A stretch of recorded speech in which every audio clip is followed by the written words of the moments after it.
With a major selection of the looks your kiddos love starting at just $4 in the Walmart app, a new school year means a stylish new them. Who knew?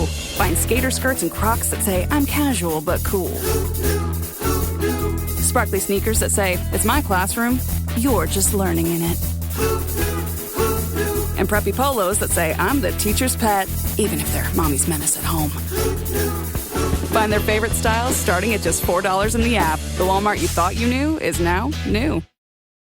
This episode is brought to you by Nespresso and Samra Origins by the Weekend Coffee Collection. Introducing Samra Origins. My collaboration with Nespresso is a connection to my roots, to my mother, Samra. Coffee that hits the right notes. It transports you. Crafted with unique notes and bold soaring flavors. Experience a taste that moves you. Nespresso and Samra Origins. Discover more at Nespresso.com. Atenção! Este podcast pode conter representações de cenas que algumas pessoas podem achar perturbadoras e alarmantes. Os conteúdos aqui representados são responsabilidade de seus próprios autores.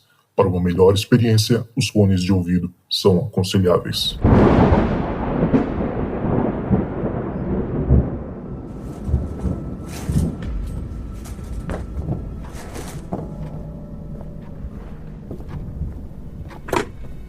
Olá, esta é a caixa de mensagens do Relatos do Além. Você tem 4 novas mensagens. Oi, Zoucas! Oi, pessoal do Relatos do Além, tudo bem com vocês? Eu me chamo Silvana e eu moro no Rio de Janeiro, tá? E hoje eu vou contar um dos muitos relatos que eu tenho para contar para vocês.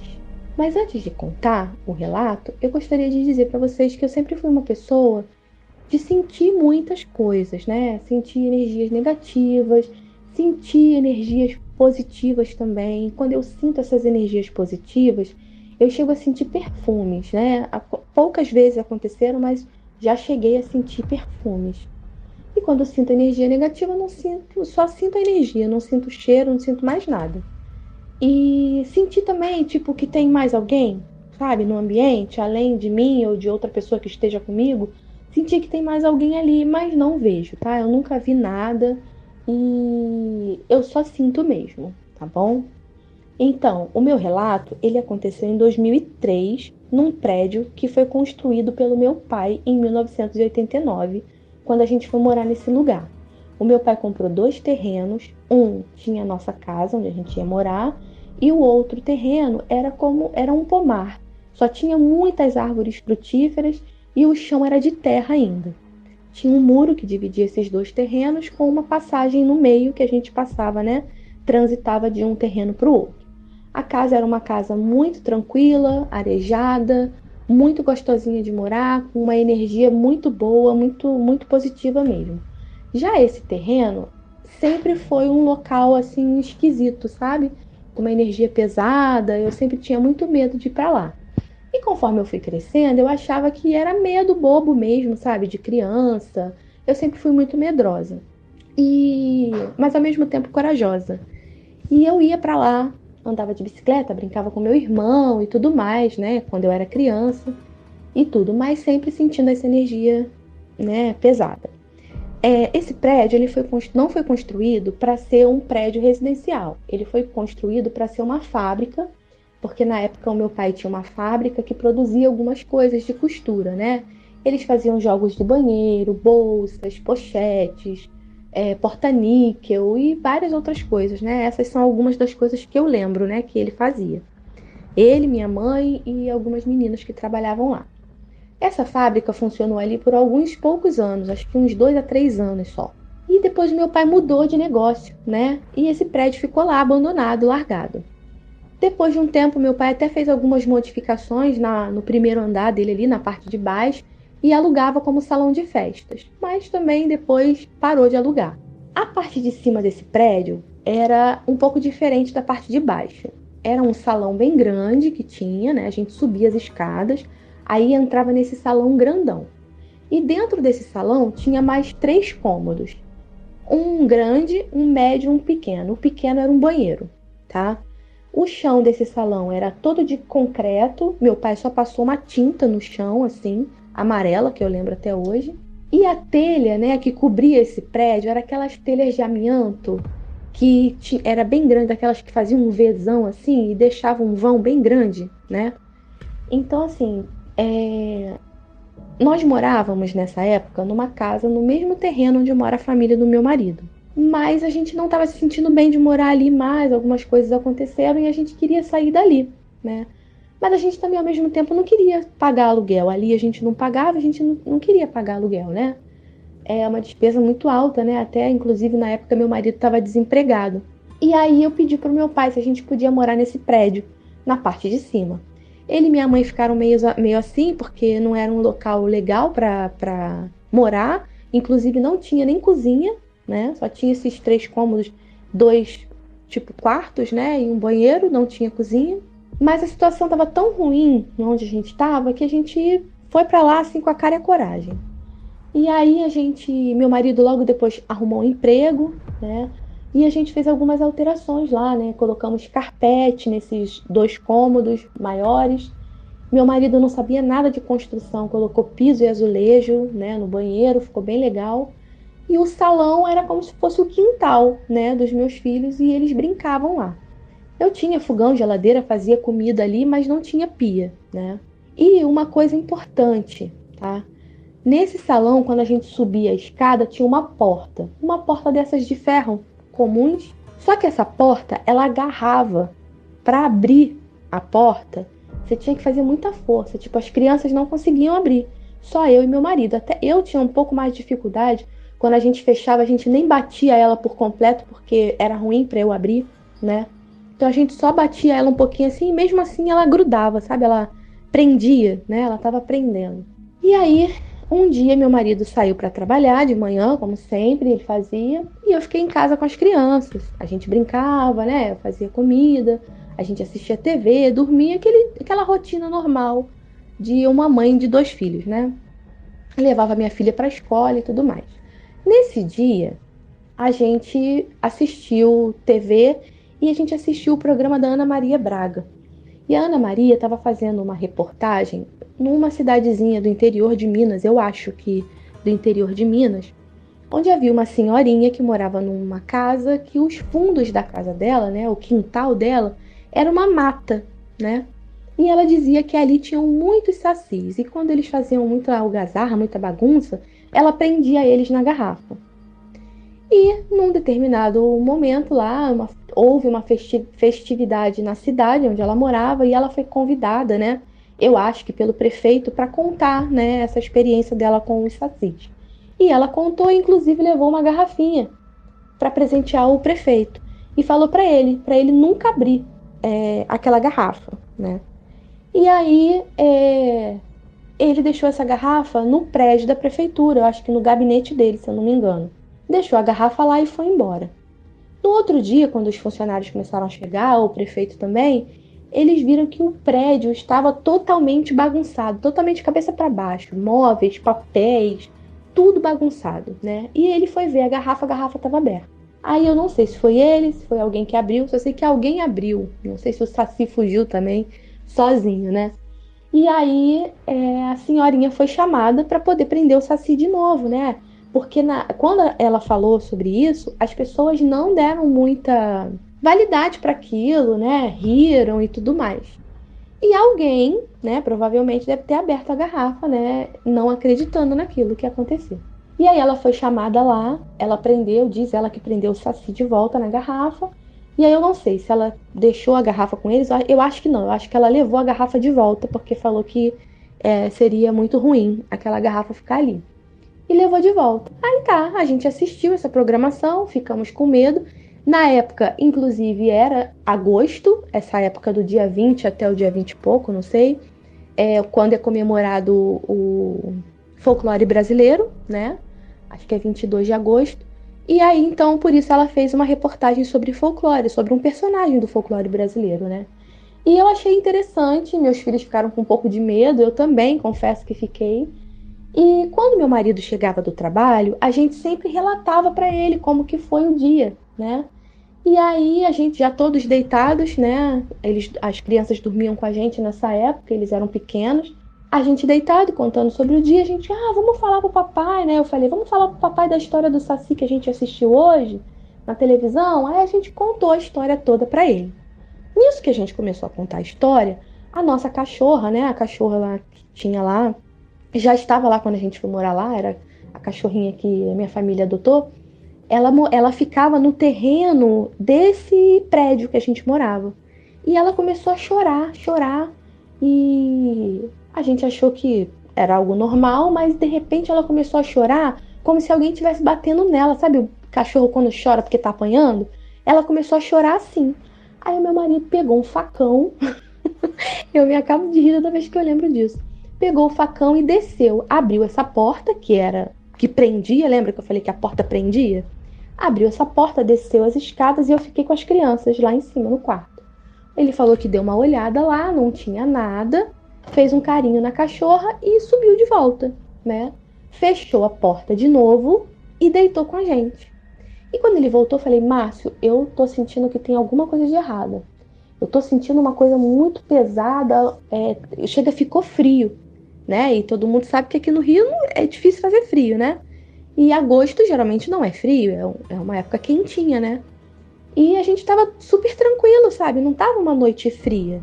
E de repente ficou muito frio. E eu com muito medo, aquela sensação que eu sempre tive, desde criança, que tinha mais alguma coisa ali. E de repente, a porta, que era difícil de abrir, abriu. Abriu, fez aquele barulho de porta e bateu na parede. Aí eu, Márcio, e agora, né? Meu marido. E agora? Aí ele, calma, vamos fazer uma oração. E a gente começou a fazer oração. Meu marido, né? Porque eu não consegui fazer oração, as crianças já estavam apavoradas também. Eu fiz igual galinha faz com os pintinhos, botei os dois embaixo de mim assim, só tremia e eu ouvia a oração que meu marido estava fazendo. De repente, a gente escutou uma palmada no guarda-roupa, no nosso guarda-roupa. Ele ficava ao lado da cama e era como se alguém tivesse batido com a mão muito forte no guarda-roupa, que o guarda-roupa sacudiu. O meu marido ficou com medo também, que ele não é medroso, ficou com medo. Eu sentia que ele também estava meio que tremendo, né, nervoso, mas continuou fazendo oração e eu não conseguia fazer de jeito nenhum. E aí ele foi fazendo oração e depois de um bom tempo, aquilo foi passando, a gente conseguiu se acalmar, não comentamos mais nada naquela hora, naquela noite e fomos dormir, né? No outro dia, de manhã, quando eu acordei, meu marido já estava acordado. E virou para mim e falou assim, Silvana, olha aquela marca de mão no guarda-roupa. O nosso guarda-roupa era aqueles móveis antigos de mogno. E quando você bota a mão, fica aquela marca embaçada, né? Era uma mão enorme, muito grande. E lá em cima, quase no final do guarda-roupa, estava aquela marca de mão enorme, que nem eu e nem meu marido poderíamos fazer, porque primeiro que nós somos bem baixinhos e não temos mãos enormes. Era uma mão que meu marido botou em cima e dava umas 2 ou 3 da mão dele. E aí, no mesmo dia eu limpei, né, passei um lustramóveis lá no guarda-roupa para poder tirar aquela marca, e a gente simplesmente só olhou um para a cara do outro assim e falou, eu acho que o Saci esteve aqui, ou alguma outra entidade. E foi sinistro, gente. E é essa história que eu tenho para contar para vocês. Depois eu volto para contar outras. Você tem 3 novas mensagens. Oi, Zoucas, tudo bem? Vou começar falando que eu sou muito fã do podcast, já escutei todos os episódios, alguns mais de uma vez, inclusive. Mas enfim, eu sou a Tiffany, aqui de São Paulo. E a minha história, na verdade, é bem curtinha. Até porque foi um acontecimento muito rápido, mas aconteceu comigo. Hoje eu moro aqui em São Paulo, mas eu sempre morei no interior. Eu nasci numa cidade interior de São Paulo mesmo. E eu morava num bairro muito tranquilo mesmo. E na frente da minha casa tinha uma pracinha. Só vou explicar como era para ficar mais fácil de vocês entenderem a minha história. A minha casa, a rua era asfaltada, tinha uma praça bem grande e no meio dessa praça, que era toda de grama, tinha uma parte que era cimentada, como se fosse uma ruinha, assim, acimentada. E eu não sabia andar de bicicleta quando eu era pequena. Eu acho que essa história eu tinha uns 6 anos. Eu era bem pequena. E eu tinha um primo mais novo que eu que já sabia andar de bicicleta. E eu ganhei uma bicicleta de um dos meus tios. E eu comecei a treinar, a andar de bicicleta lá nessa pracinha. E quem estava me ensinando a andar de bicicleta era o meu primo. Nessa parte ele era bem mais esperto do que eu. E ele foi me ensinar a andar de bicicleta e ele ficava do meu lado, andando com a bicicleta. Chegou uma hora que eu já estava mais firme na bike e a gente tirou a rodinha, né? Só que ele sempre ficava do meu lado, então eu andava com a bicicleta e ele ficava segurando atrás da bike pra eu ir andando.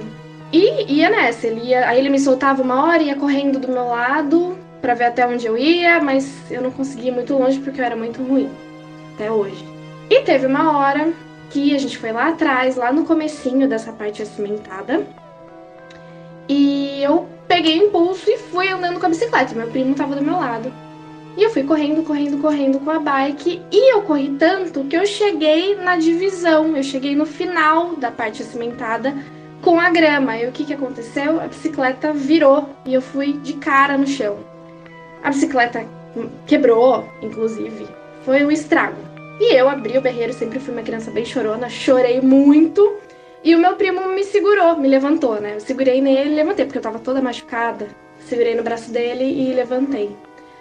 E aí, quando eu olhei, o meu primo tava no fim da rua, gritando o meu nome, perguntando o que tinha acontecido. E eu segurei nele, né, pra levantar. Ou não era ele, né? Eu nunca entendi o que era, o que foi isso, mas eu tenho essa memória muito vívida assim na minha cabeça. Eu lembro exatamente de eu segurando o braço, né, disso, de alguém, e me levantando, mas na verdade meu primo tava no fim da rua e não foi ele que me levantou. Então foi isso, a minha história é essa. Eu queria que vocês me ajudassem a entender, porque eu passei por isso, eu sempre lembro dessa história e eu nunca entendi o que exatamente aconteceu. Mas é isso, minha história é essa. Você tem 2 novas mensagens. Oi, Zoucas. Oi, pessoal do Relatos do Além. Eu sou a Tamires e vou contar alguns relatos que a minha avó compartilhou comigo durante o meu crescimento. Nós todos somos do interior e conforme eu crescia, a gente tinha esse hábito de sentar com a avó no alpendre para ouvir história de fantasma e não dormir de noite. A minha avó faleceu em agosto de 2023, aos 99 anos. Fica aqui a minha homenagem para ela. Vó contava que quando ela era recém-casada, muito pobres, né, morando no interior, um casal muito pobre, ela estava grávida do primeiro filho. E ela sempre dizia pro meu avô, quando ele ia para a cidade, que tomasse cuidado ao voltar para casa e que optasse por voltar durante o dia, né, que não chegasse tão tarde. Porque ele pegava a estrada, e a estrada muito escura, né, não tinha lanterna, não tinha nada, aquilo ali era iluminado só pela luz da lua mesmo. E ela dizia que era perigoso, que ele, por favor, não fizesse isso, e não adiantava. Meu avô seguia fazendo. Até que um dia ele chegou desesperado, batendo na porta assim, já era bem tarde, apavorado, quase que derrubou a porta no peito para poder entrar na casa. E quando ele entrou, ele falando com a minha avó, apaga a lamparina, apaga a lamparina. Minha avó apagou e ele, suando frio, não falava para ela o que tinha acontecido até conseguir se acalmar. E aí ele foi dizer o que houve com ele na volta para casa. Ele vinha da cidade, onde ele tinha trabalhado, e já era bem tarde, já eram umas 8 horas da noite. Determinado ponto do caminho, ele precisava passar por uma ponte, e era uma dessas pontes de tronco, né, que você quebra e é um tronco assim. E na hora que ele foi passar nessa ponte, ele sentiu um arrepio muito grande.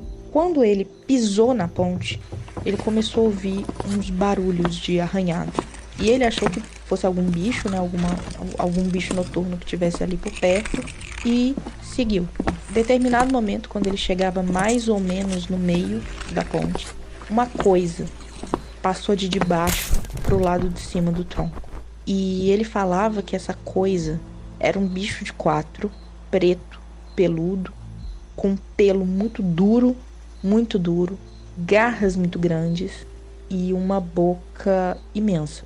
E isso não ficava de 4 feito um cachorro, por exemplo. Ficava de 4 como um sapo fica, né? Com o quadril abaixado e o tronco e a cabeça mais erguidos. Ele se assustou e retrocedeu, correu para fora da ponte. E no que ele correu, o bicho desceu para debaixo da ponte de novo. Meu avô não tinha por onde passar, assim, não tinha como voltar para a cidade porque não conhecia ninguém lá para poder ficar na casa. Não havia outro caminho, era ali e ali. Então ele tentou mais uma vez e quando ele pisou na ponte, esse bicho passou de novo pro lado de cima. Ele voltou, deu um passo para trás, o bicho se escondeu e aí ele falou: olha, agora é eu e Nossa Senhora que eu tenho que passar por aqui. E ele pegou impulso e foi correndo por cima da ponte. Quando o bicho passou para cima, ele seguiu correndo e empurrou essa coisa e foi-se embora, ainda ouvindo os arranhados e os rosnados. E ele foi desembalado assim numa carreira até chegar em casa, aonde ele praticamente arrombou a porta para poder entrar. E aí a minha avó, ela disse aquela máxima, né? Eu te avisei.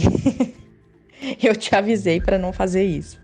Depois disso, meu avô passou a não ficar até tão tarde na cidade, né? Para não pegar a estrada à noite, porque era muito comum que se vissem, assim, visagens, né? Fantasmas na estrada. Minha avó mesmo contava que um dia ela acordou com um barulho. Meu avô não, essa aconteceu enquanto meu avô também não estava na casa. Ela acordou com um barulho de gente caminhando em volta da casa.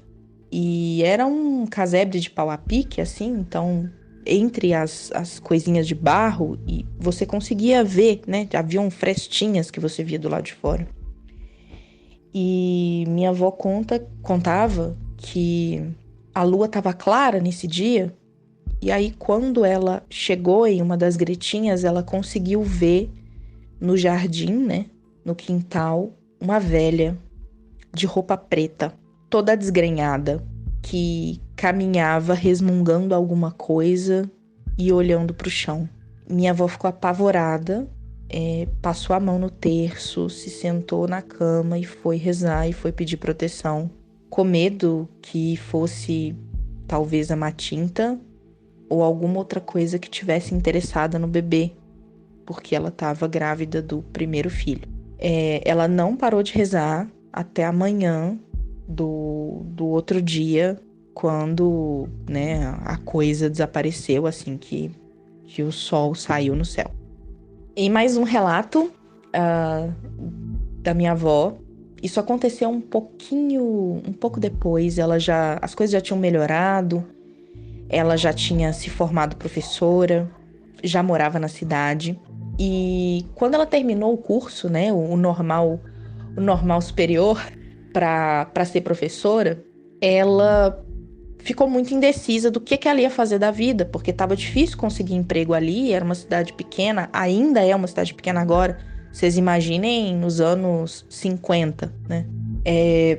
Tava muito difícil conseguir emprego e ela fazia alguns bicos, assim, trabalhando no atendimento, em sorveterias e outros comércios da região, até que surgiu uma oportunidade para que ela fosse preceptora de 2 crianças, filhas de um fazendeiro muito importante na região. Era um fazendeiro muito rico, talvez o mais rico da região.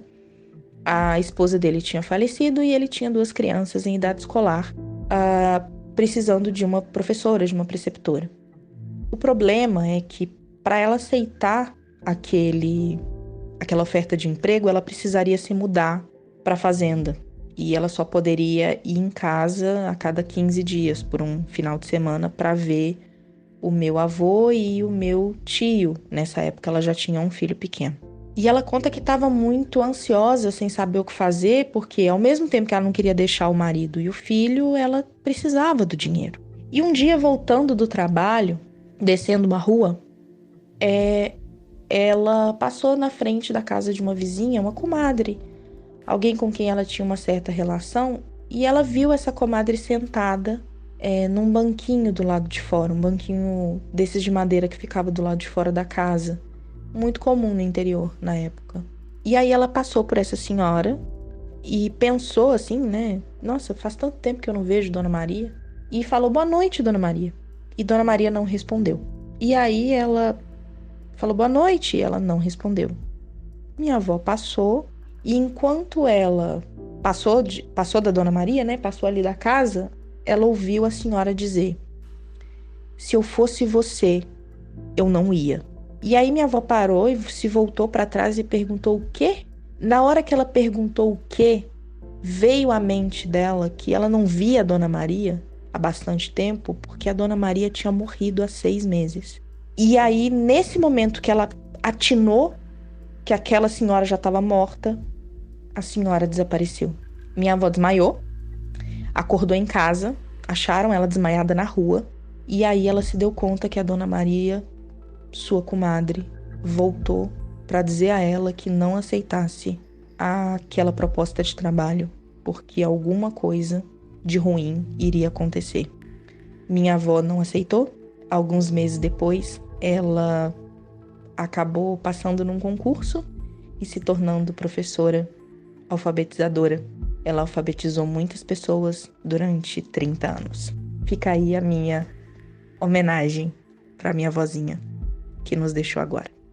Obrigada, Zoucas. Obrigada, pessoal do Relatos do Além.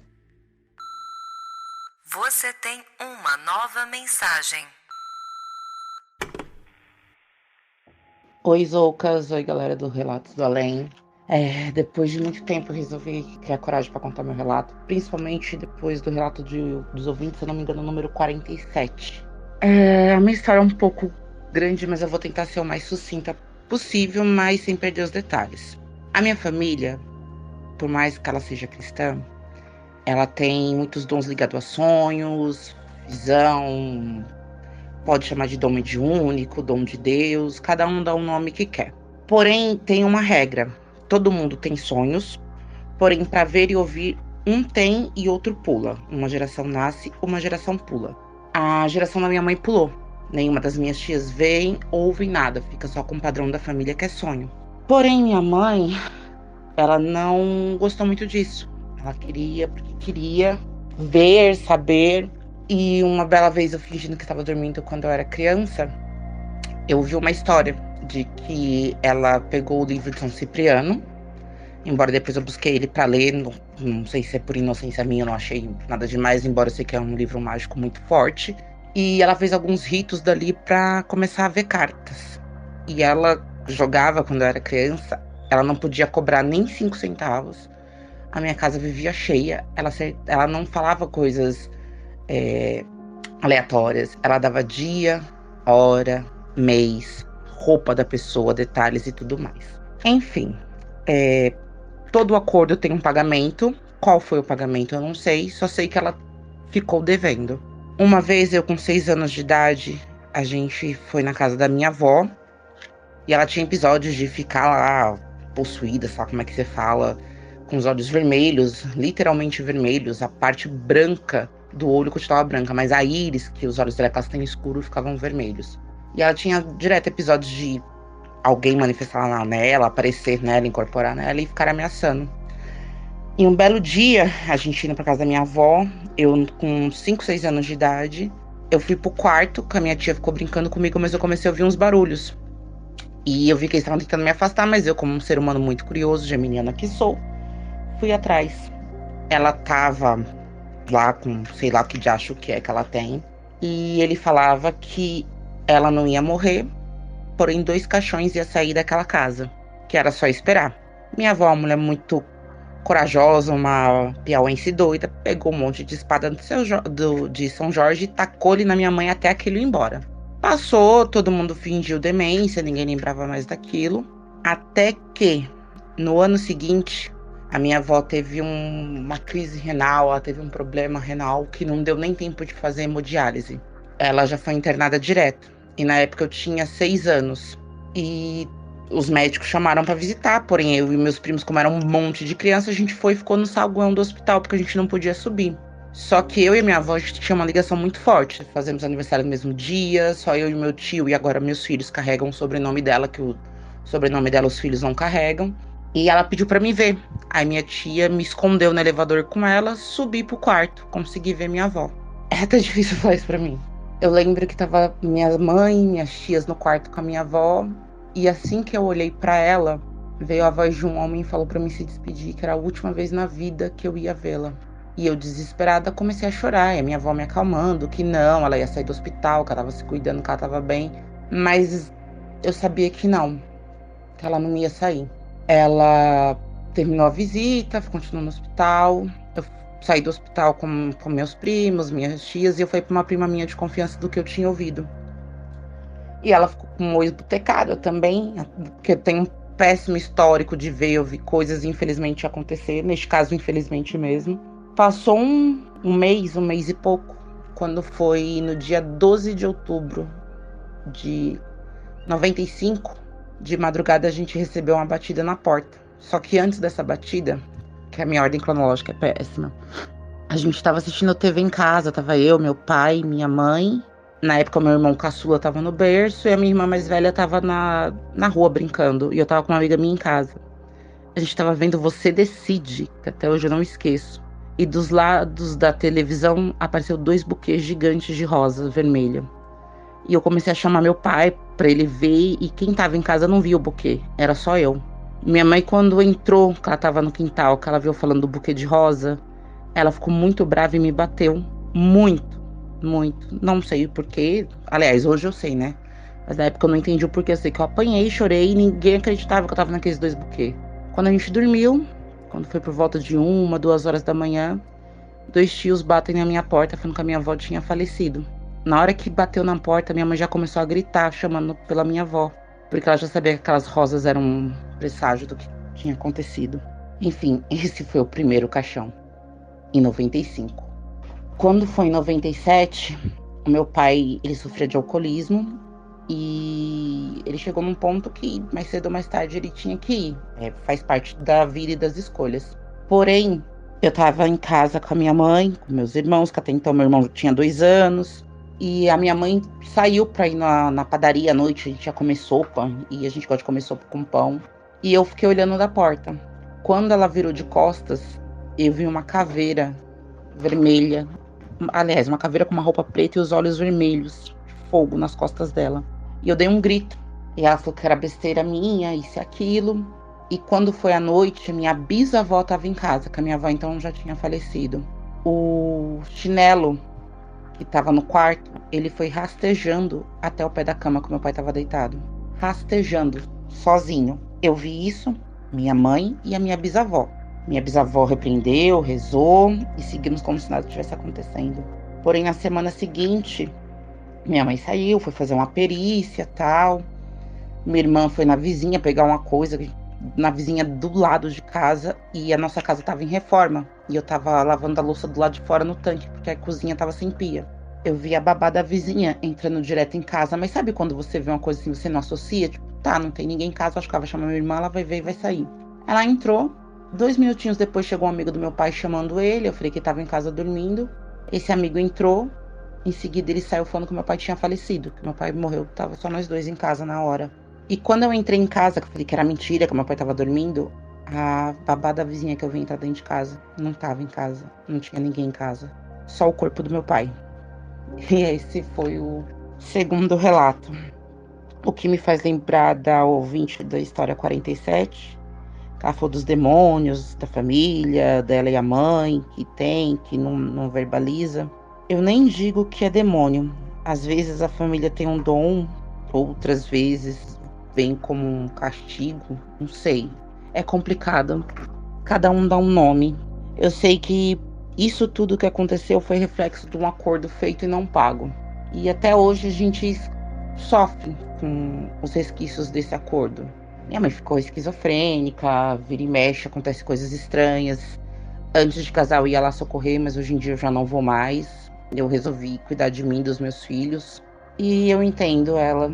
Muitas das vezes a gente se culpa, mas eu queria falar pra... É que eu não lembro o nome dela, que ela não tem culpa de nada, que o fato dela ter falado não traz a morte pra ninguém. Infelizmente ela é muito suscetível, ela é uma médium forte e ela vê. Mas eu não entendo também porque a gente vê e não consegue fazer nada. Bom, desculpa aí pelo tamanho do relato, eu tenho outros mais tranquilos. Depois eu vou tomar fôlego e mandar uns outros pra vocês. Eu sou muito fã do podcast, parabéns pelo trabalho. O Hangar 18 eu não escuto porque eu tenho um puta cagaço de ET. Mas é isso. Valeu, Zoukas. Tchau, tchau. This episode is brought to you by Indeed. When your computer breaks, you don't wait for it to magically start working again. You fix the problem. So why wait to hire the people your company desperately needs? Use Indeed's sponsored jobs to hire top talent fast. And even better, you only pay for results. There's no need to wait. Speed up your hiring with a $75 sponsored job credit at Indeed.com/podcast. Terms and conditions apply. Hey, it's Ryan Reynolds here from Mint Mobile. Now, I was looking for fun ways to tell you that Mint's offer of unlimited premium wireless for $15 a month is back. So I thought it would be fun if we made $15 bills. But it turns out that's very illegal. So there goes my big idea for the commercial. Give it a try at mintmobile.com/switch. Upfront payment of $45 for 3-month plan, equivalent to $15 per month required. New customer offer for first 3 months only. Speed slow after 35 gigabytes if network's busy. Taxes and fees extra. See mintmobile.com.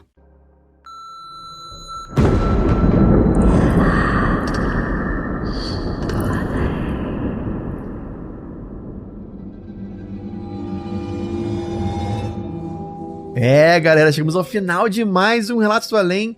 Dessa vez vou ser bem breve, galera. Eu tô lendo um livro muito maneiro chamado Até o Último Fantasma, de um cara chamado Henry James, né? E conta 5 contos, são 5 relatos, é tipo um Relatos do Além versão livro, né? Mas são contos escritos em 1890, 1900, cara, muito antigo, era vitoriana, já tem aquela vibe fantasmagórica que a gente gosta, né?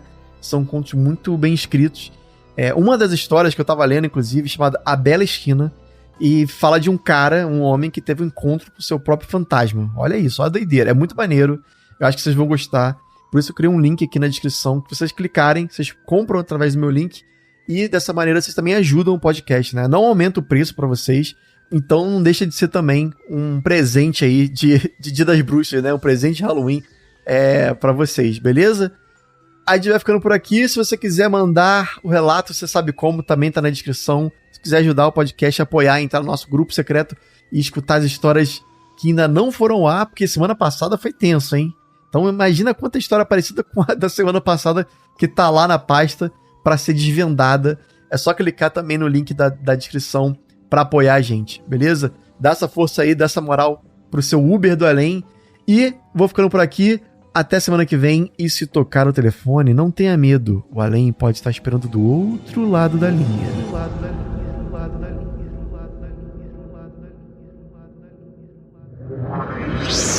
Esse podcast foi uma produção Uncoded. Acesse uncodedprod.com para saber mais.